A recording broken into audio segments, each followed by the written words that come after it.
Please be seated.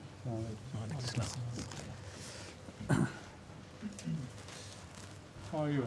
Alhamdulillah, so thank you. This morning I was late for the morning prayer because of change of time. Imam Sahib had told me in advance, but I had forgotten. So all you had to wait for 10 minutes or so. Huh? Sorry for that. Please. Yes, première question. Bonjour. Étant Wa donné, alaikum assalam. étant donné que le jour du Hazrat Muslim Maud radiallahu anhu, est proche d'une question sur ce grand personnage, les gens l'ont surtout connu à l'extérieur. Mais pourriez-vous nous dire comment son caractère était celui dans ces moments de relaxation, par exemple?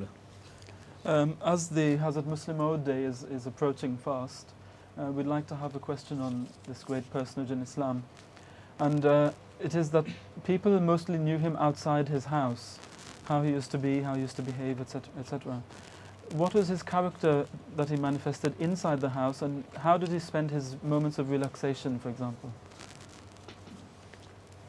As far as the relaxation is concerned, he had many hobbies: swimming, going to trips, racing even with his children, swimming matches of the whole family, and he was a good tennis player.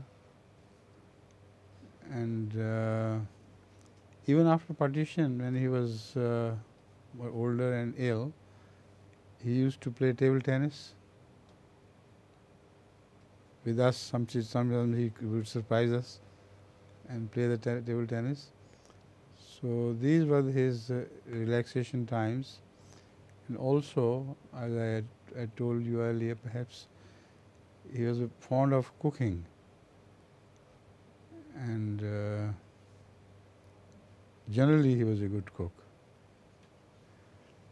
What else? Shooting was a very good shot. And with the shotgun, he could, I think at the same time, I think the greatest score of his was, I'll tell you, once we went to Beas River and the goose shooting, particularly big geese used to come there. So he bagged 8 in 2 shots. 8 gooses in 2 shots. And that was amazing. And it reminds me of a joke as well. That was also a type of this relaxation. Dr. Hashmatullah Sahib, late Dr. Hashmatullah Sahib, was also in the same trip, but in a different boat. He was also generally a good shot. Dr. Hashmatullah Sahib. Now, a very interesting thing happened, that Hazrat Muslim Maud told Azhar, my younger brother, to shout when we reached back together, almost together, that we saw 8 great geese. And saw as well as shot. He said, never say shot. So we'll see what's the reaction of Dr. Hashmatullah Sahib. So he was very free with him. In matters of jokes, he would always return tit for tat, you know. So unfortunately, by mistake, he said 8 geese we killed. Hazrat was very angry. Why did you say that? So Dr. Sahib was very angry at this. I haven't got a single bird and he has got 8. And unfortunately, while he was climbing the bank, the river banks of the Ravi, of the Beas were very high and crumbling. So that bank was rather, you know, full of sand. So he climbed, he fell down So that enraged him for the more, because everybody in the boat laughed, you know. So Hazrat Sahib knew him so well. And his habits, you know, he had the full measure of Dr. Hashmatullah Sahib in every respect. So he told me to walk along with him and notice that he will do this with his stick. You know, the round handle on the one side, and you can swing it like this, like a rope. I mean, like a stone fixed with a rope, you know, you can do this. That will mean that he is very angry. So when he does it, then you see what he says, you note that and let me know. So I went with him, and we were quite friendly to each other. He was very fond of me and I was fond of him. So that is why he chose me for this purpose. So he said, look here, he's Khalifa and telling lies. And teaching lies to his children. What can we do? So very angry. So I said, Dr. Sahib, this is not what happened. I was in the same boat. Hazrat Sahib has clearly instructed that just shout that we have seen 8 geese. But never say we killed 8 geese. So the same thing. Lame excuse. So these are a few things which I can tell you of his hobbies and relaxations, etc. Alors, Huzour nous dit que pour ce qui est de la relaxation, eh bien, le Hadrat Muslim Maud, radiallahu anhu, c'était le fils du Messie promis, alayhi salam, avait différents passe-temps, comme par exemple la natation. Il faisait la course avec ses enfants, souvent aussi. Et il était aussi très bon joueur de tennis. Et même après la partition de l'Inde et du Pakistan, il jouait parfois, il nous surprenait en nous disant « Allez, on va jouer au tennis de table » et alors on faisait de bons matchs. Et donc, il était aussi très bon cuisinier. Donc, il cuisinait très bien. D'ailleurs, il était très bon aussi au tir et à la chasse. Et une fois, on s'était rendu, donc une petite équipe de gens. Il y avait moi, il y avait des Huzour et mes frères, mon père, donc le Muslim Maud Talanhu. Et il y avait aussi le docteur Hashmatullah Sahib, qui n'était pas dans le même bateau que nous, mais qui était venu aussi. Et nous sommes sortis à la chasse à l'oie.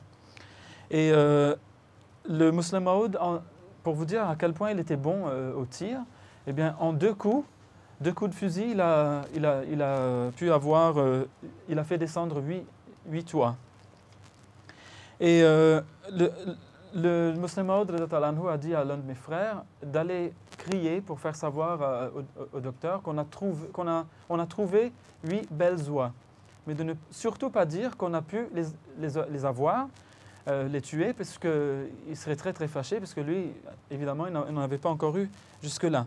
Et le Muslim Maud anhu le connaissait très bien, c'était un très bon ami à lui, et ils se lançaient des blagues à tort et à travers, et se répondaient l'un à l'autre, donc ils étaient très très proches. Il n'y avait pas de séparation entre eux dans ces choses. Donc il savait très bien que s'il apprenait que lui avait déjà obtenu 8 et l'autre rien, eh bien, il serait très très fâché. Mais malheureusement, mon frère a dit qu'on a tué 8 oies. Et le docteur, bien sûr, en entendant ça, fut très très fâché parce qu'il se rendait compte que lui n'avait rien et que l'autre, comment ça se fait qu'il a eu déjà en seulement 2 coups de fusil, 8 en tout.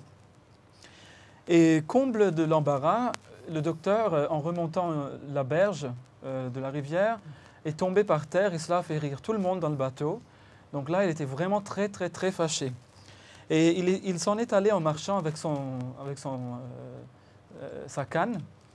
Et le Muslim Maud m'a dit « Suis-le pour voir un peu ce qu'il fait. » Parce que s'il fait tournoyer sa canne, c'est le signe qu'il est vraiment très très ennuyé, très très fâché. Alors il le connaissait très bien, il connaissait tous les petits signes de son caractère. Alors je l'ai suivi et puis j'ai vu qu'effectivement c'est ce qu'il était en train de faire.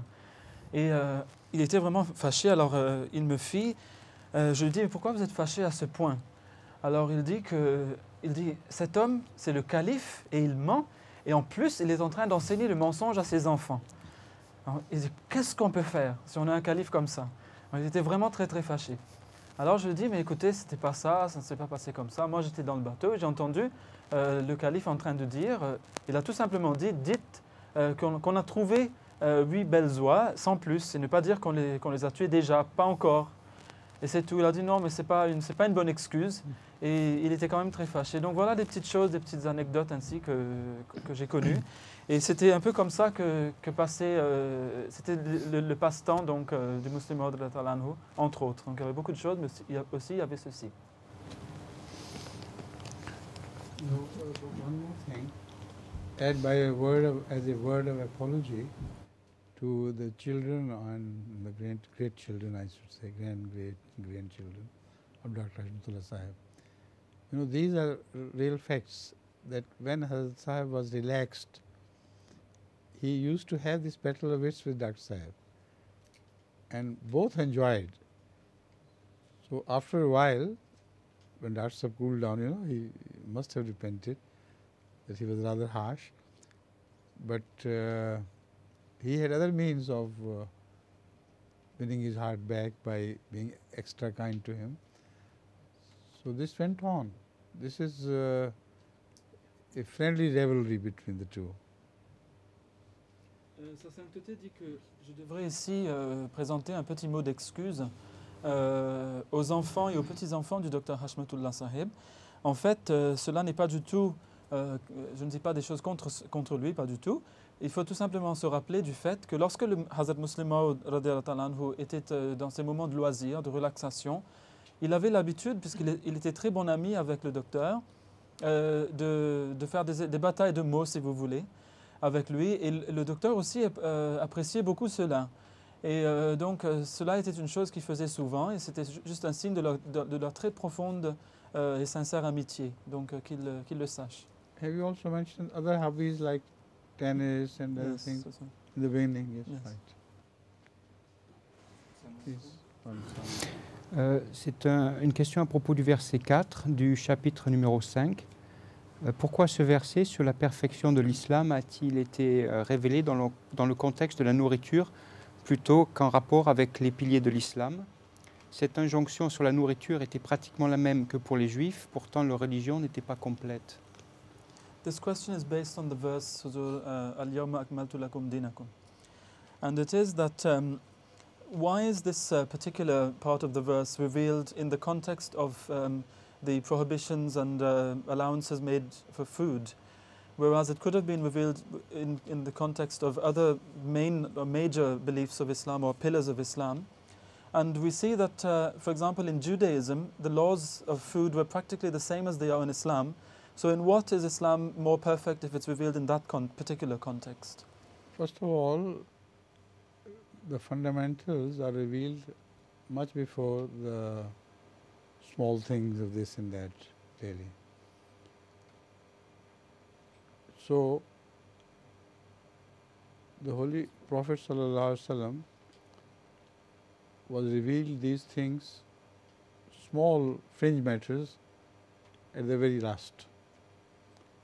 That also showed that it was so ordained that he would live until the entire teaching is completed. He had many, many dangers to his life previously, and he could, other than the dangers from outside, he could have died of illness or sickness, anything. And Islam would have remained incomplete. So God gave him this time of age until complete teachings of God was bestowed upon him. Hazrat Masih Maud has specially mentioned this part, that at every danger to his life, God saved him until Islam was complete. So this verse indicates that the fringe matters were also dealt with. Now, as far as the second question is concerned, the teaching about the food is apparently the same in Judaism and Islam. but it is not the same. Islamic fine teachings about what is permitted and what is not also include halal and tayyiba, a word which has not been added in any Jewish text. Halal means that which is permitted for you to eat, and tayyib is, it is not enough. You are a higher people, so eat what is extremely wholesome, the very best of halal, and in the best state. So, for the reasons of health, this halal and tayyiba, this additional teaching, is absolutely perfect. And there are other differences, but I think for the time being, this should suffice. Alors, Huzour nous dit que tout d'abord, les fondements de l'islam ont été révélés bien avant ces petites choses mineures qui ont trait à la consommation d'aliments, ce qui est interdit et ce qui est permis. Eh bien, il fut révélé toutes ces choses secondaires, on peut dire, au saint prophète Mohammed Rasulullah sallallahu alayhi wa sallam à la fin de son ministère. Et cela démontre clairement qu'il a pu accomplir sa mission, car au début, toutes les choses les plus importantes avaient déjà été révélées, et lorsqu'il ne restait plus que ces petites choses mineures, c'est là qu'Allah l'a rappelé à lui. En effet, il y avait des dangers qui le guettaient partout, et sa vie était constamment menacée par toutes sortes de dangers. Mais Allah l'a protégé de tous ces dangers, il a vraiment préservé sa vie jusqu'à que son message soit complètement parachevé. Et les enseignements sur les aliments sont apparemment les mêmes dans le judaïsme, pour en venir à la deuxième partie de la question, dans le judaïsme et dans l'islam. Mais si vous analysez la question en plus grand détail, vous verrez qu'en islam, il y a un ajout subtil qui apparaît.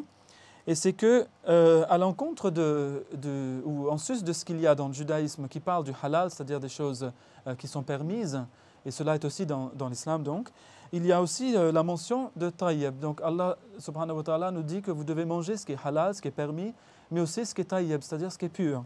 Et cela signifie que vous, le peuple de l'islam, êtes le meilleur peuple. Vous êtes, si vous voulez, au sommet de cette évolution des peuples dans la religion. Et donc, vous devez manger non seulement les choses qui sont permissibles en tant que halal, comme c'était le cas pour les peuples précédents, mais vous devez aussi chercher les choses qui sont pures, qui sont vraiment bonnes pour vous. Et donc, vous voyez que ce n'est que dans l'islam que cet enseignement sur la perfection, le perfectionnement, si vous voulez, des enseignements sur les aliments se manifeste. Et c'est là où vous avez les deux, donc le halal et aussi le tayyib. Cela n'est que dans l'islam. Another thing, just to give you an example of difference in the fundamentals as well. According to the Jewish teachings, all the sacrifice offerings on the altar of temple are reserved for the offsprings of Hazrat Harun. And all the priests were from his family. So it says that ordinary people cannot touch it. They just give the offering and return home hungry, while this offering will be consumed entirely by the progeny of Hazrat Aaron. Now this is exactly the opposite in Islam.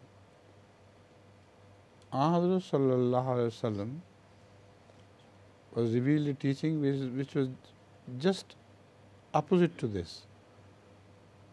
Rasulullah said, if you do offer something on the altar of Allah, have something for you yourself, something for the neighbors, something for the poor. And as far as his progeny was concerned, he said, not a morsel is to be given to them. All my progeny will never have anything of your offerings. Offerings means the animals sacrificed for the sake of not these offerings of Hajj, but animals sacrificed for the sake of some sin they might have committed or something. There is a difference between the two things. In these which are called sadqa, Rasulullah sallallahu alaihi wasallam forbade his progeny never to eat of sadqa,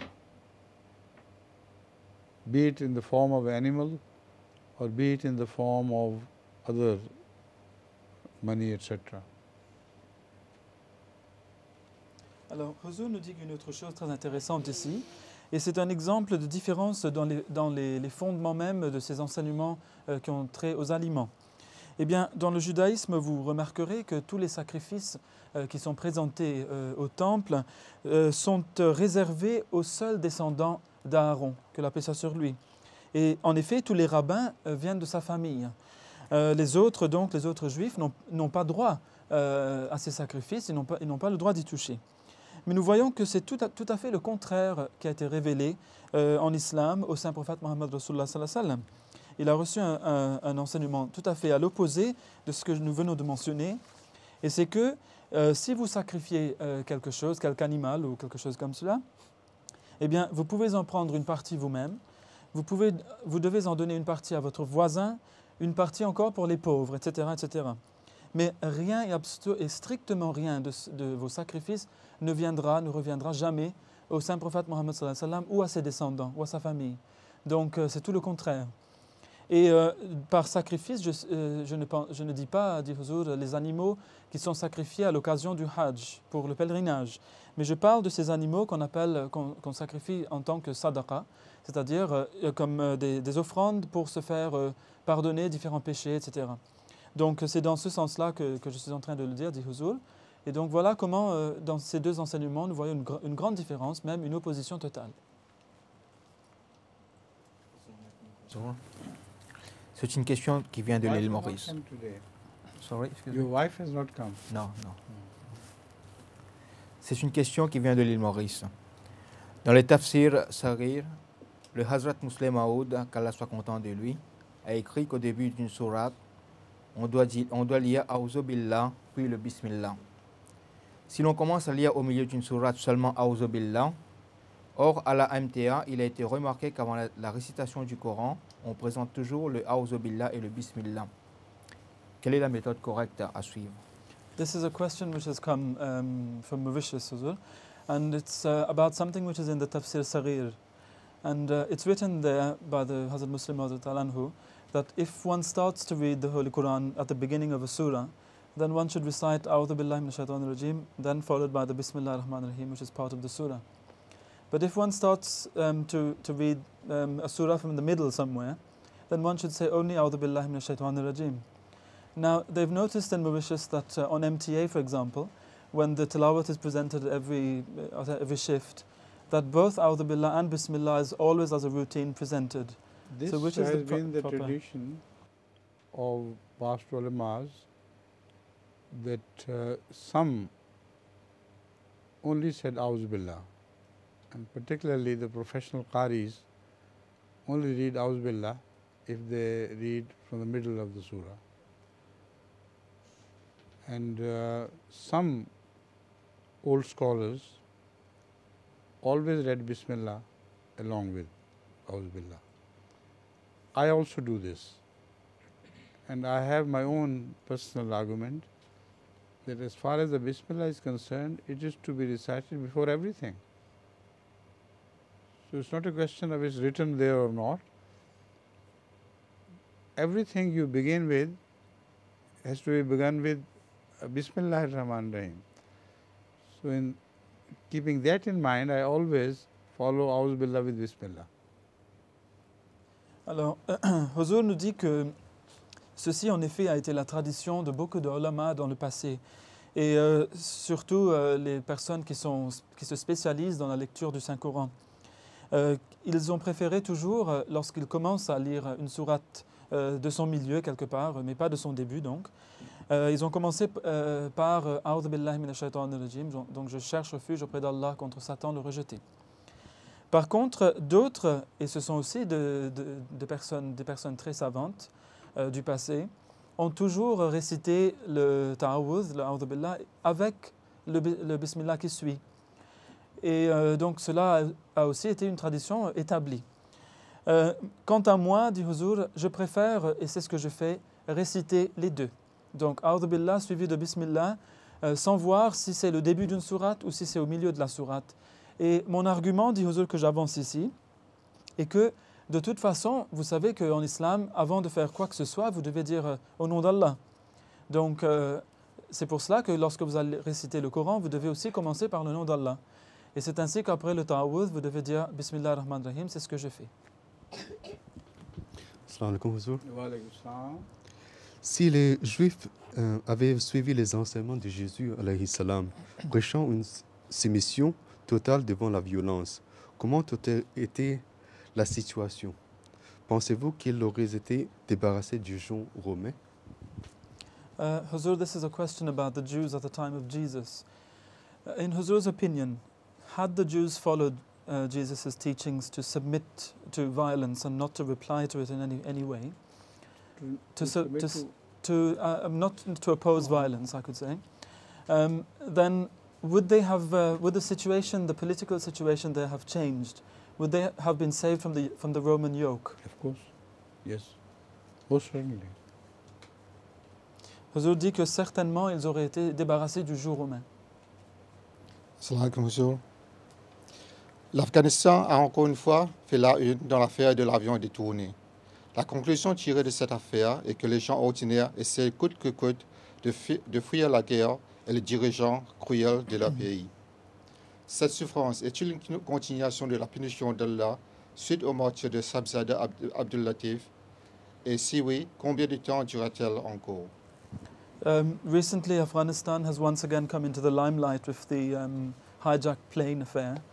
The conclusion which most people are taking from this affair is that it seems that the Afghan people are tired of the tyranny of the rulers, etc., and they want to flee the country.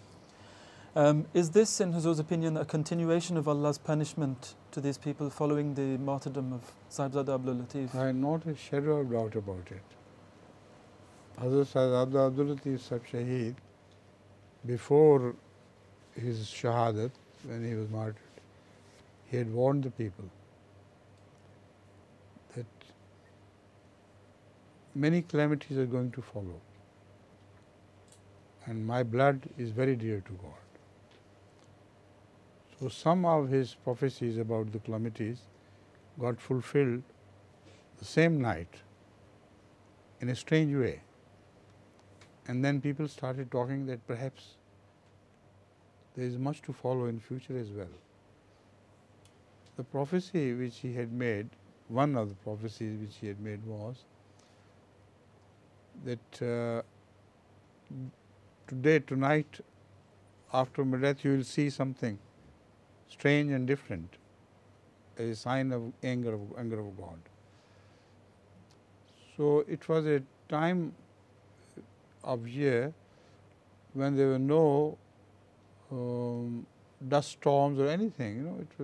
It has always been quiet during that period.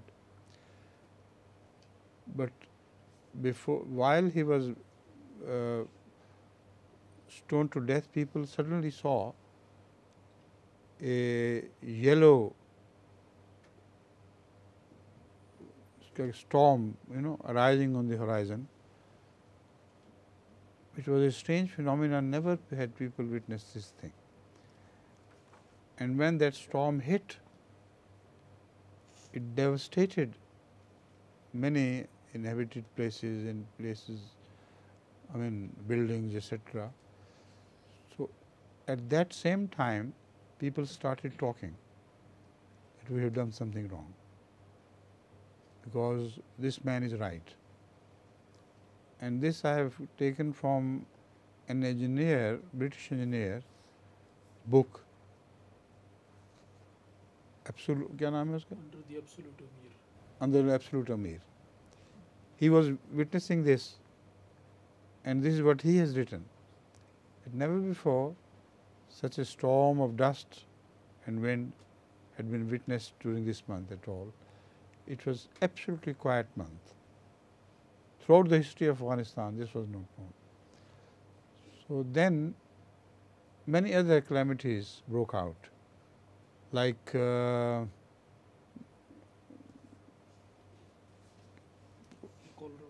और क्या था? Similarly, cholera is one. A cholera broke out. It was so severe that perhaps 1/3 or more of the population of Kabul was wiped out because of cholera. And that cholera epidemic was very painful. So the governor of Kabul, who was mainly instrumental for having Sahibzada Sahib martyred, and he was a leader of the mullahs. He used to keep them in their hands like the political leaders sometimes do. He was madly in love with his wife, who was much younger than he was. So he closed all the gates of governor's house and said no edible thing should be allowed to enter. So everything was stopped from outside, and whatever they had of the edible things in the what is castle, that was being used, and nothing from the outside was imported in. Yet his wife fell ill and got cholera. And it was so painful cholera that it was a torture to watch his beloved one suffering so much, and then she died. That turned him mad. After that, that Amir was never seen outside. They had gone boko and completely mad. So these are things which are officially told by this engineer under the absolute Amir, and he has no reason to tell lies about the things. So I think this is a continuation. Whenever things change in Afghanistan and people say, no, it's getting better, I always tell them, no, you just wait and see.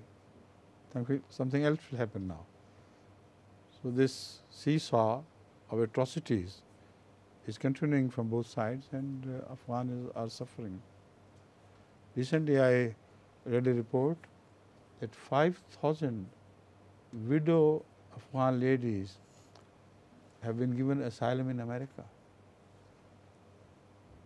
So they must have belonged to the opposite group of these mad Amirul Mumineen, etc., Taliban of Afghanistan. Otherwise, America would not have given them this asylum. So these things are signs from Allah that God is angry with that land. Hazrat Masih Maud also wrote the same thing. Oh, क्या लिखा लफ़ाज़ है? तो खुदा की नज़रों से गिर गई है अफ़गानिस्तान की सरज़मीन, तो खुदा की नज़रों से गिर गई। O land of Afghanistan, you have fallen in the eyes of God, and you will suffer from what you have done. So this is exactly the same prophecy being fulfilled. Huzour nous dit que je n'ai aucun doute à ce sujet, c'est-à-dire que c'est une continuation de la punition divine qui a suivi le martyre de Sahibzada Abdul Latif Shahid. Eh bien, le Sahibzada, avant d'être mis à mort, avait averti son peuple et lui avait dit que beaucoup de calamités allaient suivre ce martyr. Car il dit que ces calamités vont vous tomber dessus, car mon sang est très cher à Dieu.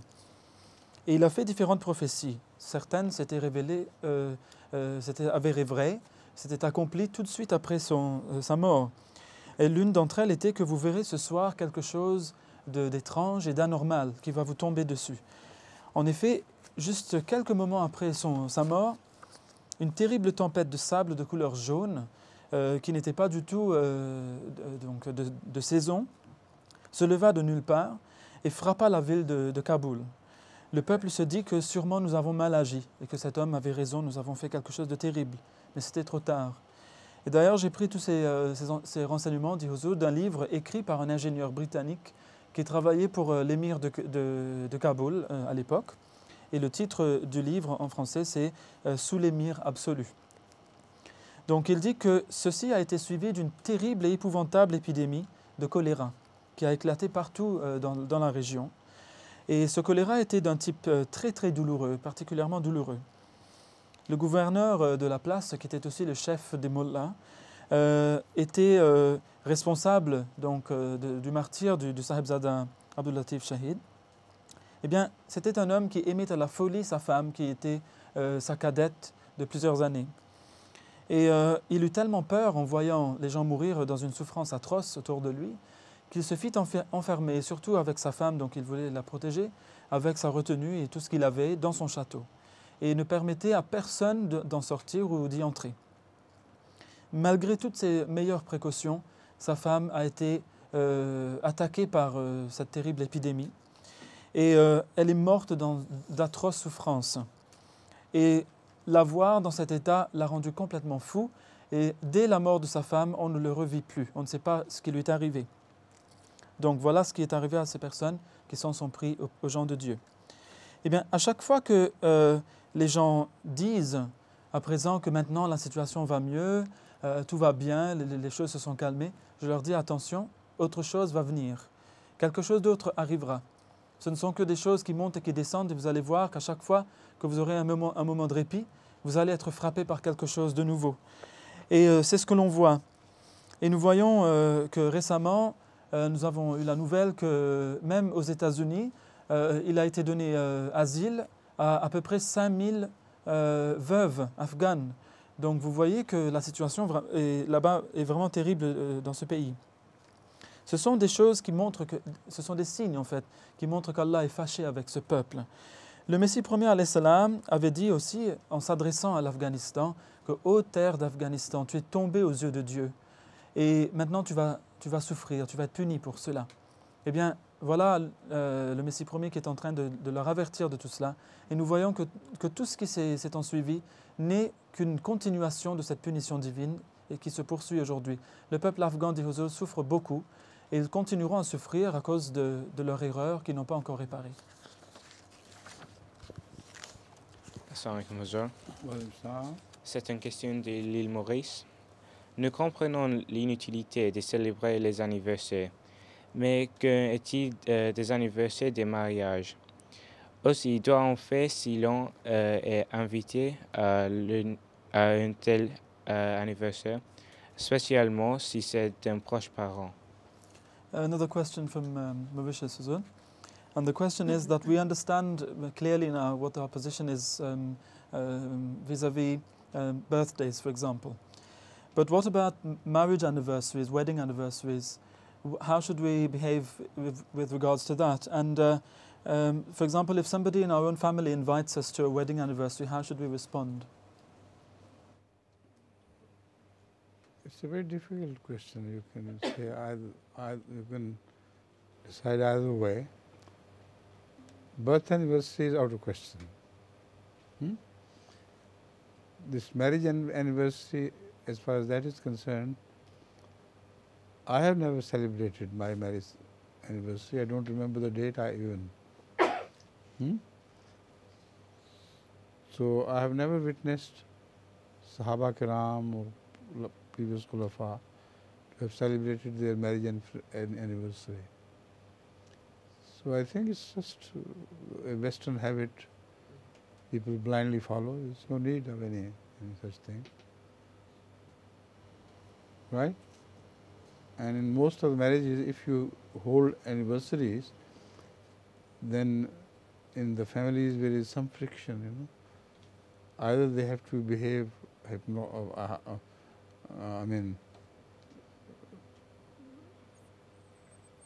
falsely before the public, or they won't have their anniversary if they go on fighting with each other. So hypocrisy is involved in this. and you can't avoid it altogether, right? Alors, sa sainteté dit que c'est une question un peu compliquée, mais disons tout de suite que les anniversaires de naissance sont hors de question. Donc cela c'est fait. Mais Huzur dit que quant aux anniversaires de mariage, moi personnellement, je ne les ai jamais célébrés. D'ailleurs, je ne me souviens même pas de la date où je me suis marié. Mais j'ai vu que ce n'est pas seulement moi, mais aussi même les compagnons du Messie prophète alayhi salam, je ne les ai jamais vus célébrer leurs anniversaires de mariage non plus. En fait, ce n'est qu'une pratique occidentale qu'il ne vaut mieux pas suivre. Si par exemple, au sein du couple, il n'y a pas l'accord, ils ne vivent pas dans la paix au foyer, eh bien, avant de célébrer, ou le moment où ils célèbrent cet anniversaire de mariage, ils seront en train de se comporter comme s'ils s'aiment tellement, etc. Ce sera très hypocrite en fait. Ils seront en train d'agir faussement devant les gens, alors que le lendemain, la bataille va reprendre de plus belle. Donc il y a un élément d'hypocrisie et de fausseté qui est dedans, qui est mêlé à cette fête, et donc c'est une chose qu'on ne devrait pas célébrer en fait. Do you celebrate your marriage anniversary? No. No. Good. Le sixième sens existe-t-il et Huzur a-t-il déjà anticipé des questions? Does the sixth sense exist, Huzur? And if so, has Huzur ever anticipated any questions? I think it does. This is my personal experience. Huzur dit que si je crois que ça existe, dans mon expérience, je crois que j'ai vu que ça existe. Salima Sahaba, please. Assalamu alaikum. L'Angleterre profite de beaucoup de bénédictions avec la pluie qu'elle a. Elle a beaucoup de fruits. Est-ce que c'est son devoir de redistribuer ces fruits aux pays plus pauvres? England is particularly blessed with a lot of rain and a lot of fruit of different kinds. Is it the duty of England to share this fruit with the rest of the world in the best manner? It is the duty, of course, moral duty, but they will never share. They will let the food rot rather than give it to the poor countries. So this is their economic policy, unfortunately. Sa sainteté dit que c'est vrai, mais l'Angleterre a le droit moral, bien sûr, de partager ses fruits avec le reste du monde. Mais le feront-ils? Ils ne le feront certainement pas. Ils préféreront plutôt voir les fruits pourrir par terre que de les distribuer dans le monde. Donc c'est cela leur problème à cause de leur système économique qu'ils ont ici. Does Allah live in our hearts? If so, why? Huzur, bon, je vais dire en français, la question c'est que Dieu vit-il dans nos cœurs et si oui, pourquoi? Does God live in our hearts and if so, why? In our hearts. our house. Hearts. Hearts, yes. Yes. There is no other place for him to live. With human beings, he is not material, so he can't occupy the same house materially. Only his, let me say, he exists in a form that no body can visualize, because he who has created, his faculties cannot be visualized by the thing which is created. You know, like you can put your brain you can extend your brain to a worm's brain. A worm cannot even visualize you. How can it visualize its creator? So that is why you only see him with the eyes of your heart. You understand? Huzur nous dit que, en fait, il n'y a aucune autre place où Dieu puisse vivre pour nous, car Dieu n'est pas un être physique comme nous, et donc il ne peut pas, comme nous, vivre dans une maison, par exemple. Personne, en fait, ne peut le concevoir, car il nous a créés, et les choses créées ne peuvent se faire une idée de ses qualités, de ses attributs, de comment il est. C'est tout comme, on pourrait dire, nous comparer à un ver de terre. Est-ce qu'un ver de terre peut se faire une idée de ce que nous sommes, quelles sont nos qualités, quelles sont nos facultés, nos attributs? Eh bien non, il ne pourra jamais le faire. Eh bien, de même, on peut dire que entre nous et Dieu, c'est un peu la même chose, encore que c'est encore plus, le gouffre qui nous sépare est encore plus grand que celui qui nous sépare des vers. Donc, c'est pour cela que Dieu peut seulement exister dans notre cœur, où il peut se manifester et où on peut le comprendre.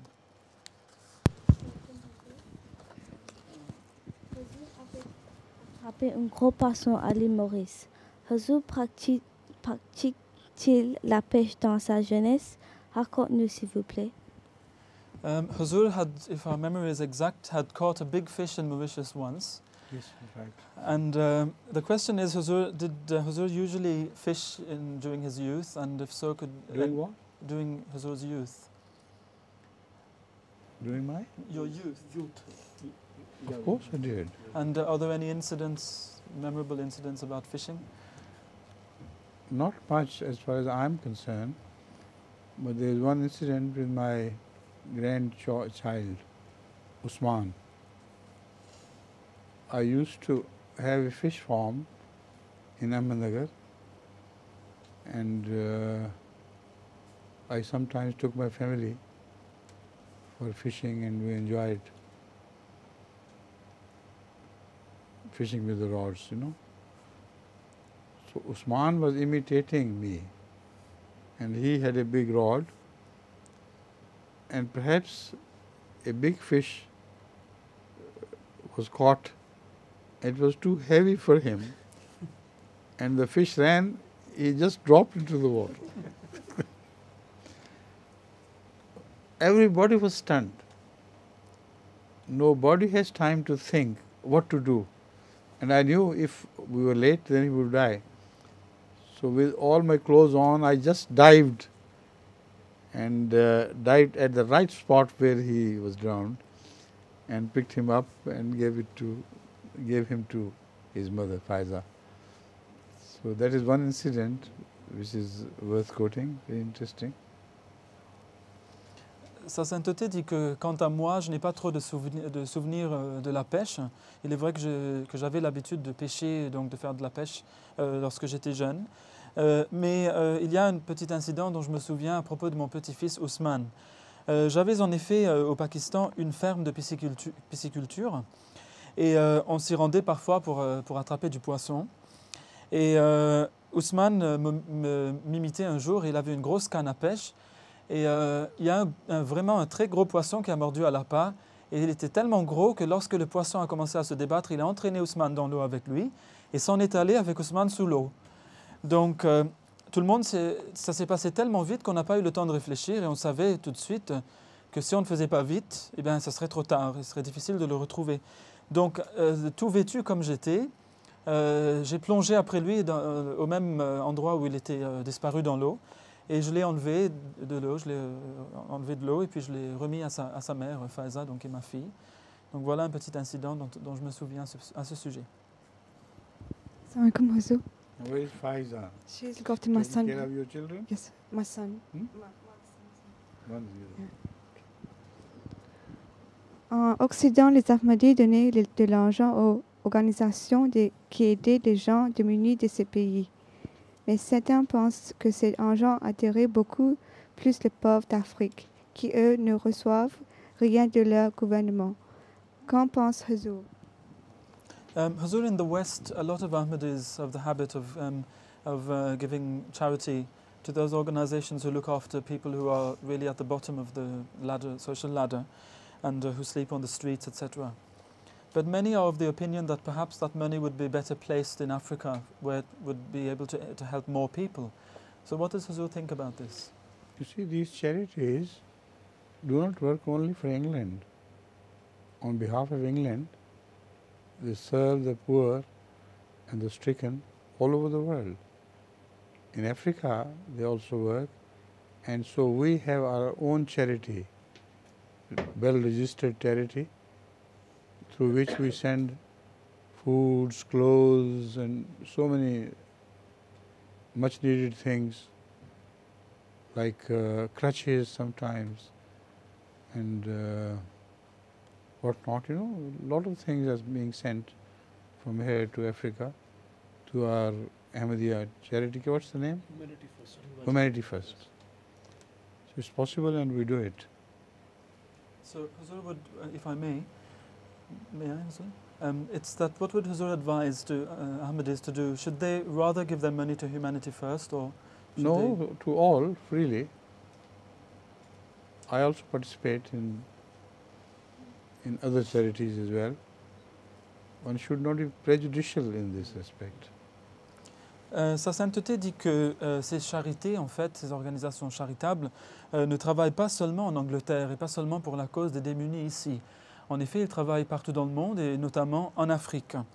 Mais nous avons nous aussi notre organisme charitable qui s'appelle Humanity First, ou l'Humanité d'abord, qui envoie régulièrement des convois, par exemple de nourriture, de vêtements, de choses comme des béquilles, par exemple, qui peut-être sont très très utiles là-bas, et sûrement très utiles là-bas.